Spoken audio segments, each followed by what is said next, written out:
Hello friends, मैं हूं अलका यादव। जी हाँ, एक और शुक्रवार और एक और नई कहानी। और आज की कहानी का नाम है मदद।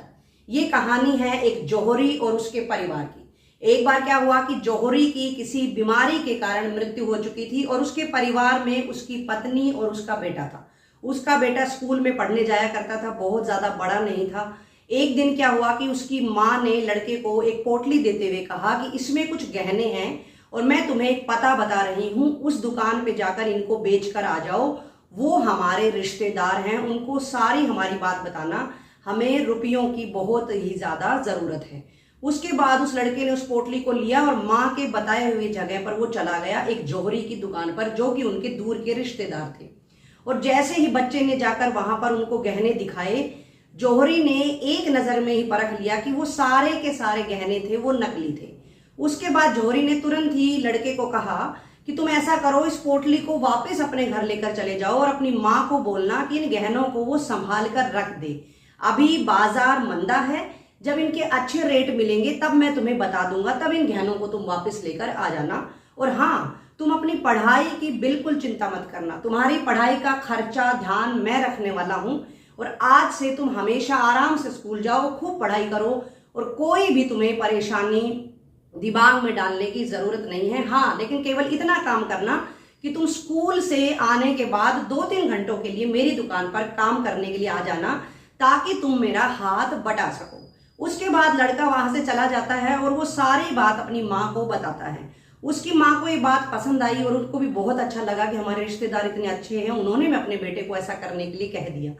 अगले ही दिन से लड़का जैसे स्कूल से वापस आता, वो दुकानदार के पास जाता और उनकी जो दुकान पर उनकी सहायता जिस तरह की बन सकती थी वो लड़का वहां पर करने लगा।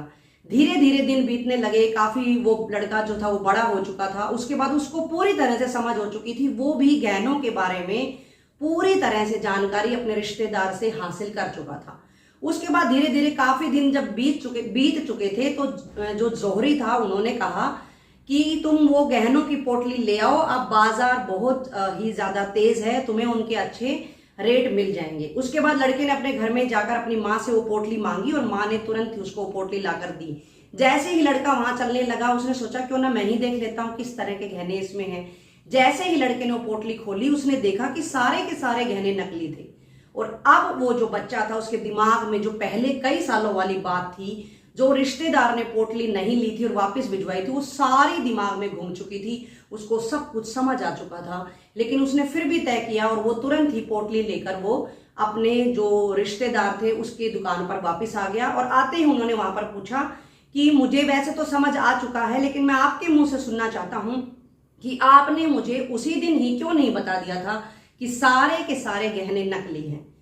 इस पर वो जो रिश्तेदार था वो मुस्कुराने लगा और उसने कहा कि बेटा, उस वक्त तुम छोटे थे और तुम्हारी माँ और तुम दोनों समस्या में थे।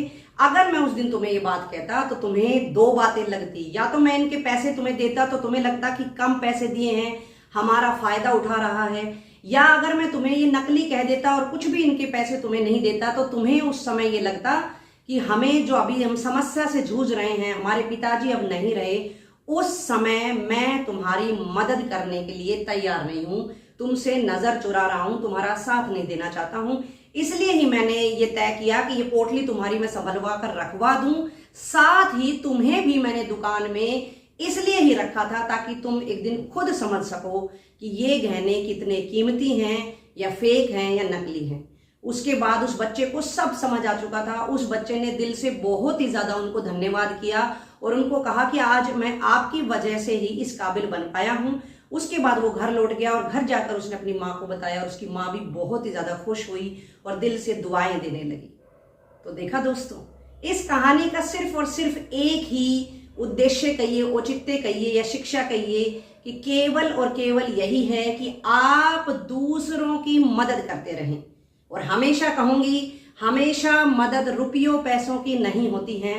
एक जो आप हाथ भी किसी के ऊपर रख देते हैं, एक हिम्मत का, साहस का, कि मैं तुम्हारे साथ हूं, वो भी मदद किसी के लिए भी बहुत ही बड़ी हो सकती है।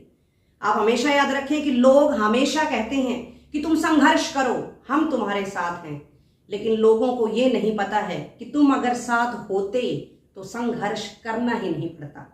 संघर्ष करना ही नहीं पड़ता। और आप हमेशा याद रखें कि ऐसे रिश्तेदार ईश्वर करे सबको मिले, लेकिन उस बच्चे के जीवन में जो पहले घटित हुआ था, ईश्वर करे वो किसी के साथ ना हो। और एक बात और कहना चाहूंगी कि ऐसे रिश्तेदार भी विरले लोगों को ही मिलते हैं। आप अपने आप को भाग्यशाली समझिएगा कि आपके साथ ऐसे रिश्तेदार हैं। तो रिश्तों को संजोए रखें, खुश रहें, सुरक्षित रहें, मेरे साथ यूं ही बने रहें। हर शुक्रवार की तरह अगले शुक्रवार फिर से मिलूंगी। तब तक के लिए नमस्कार।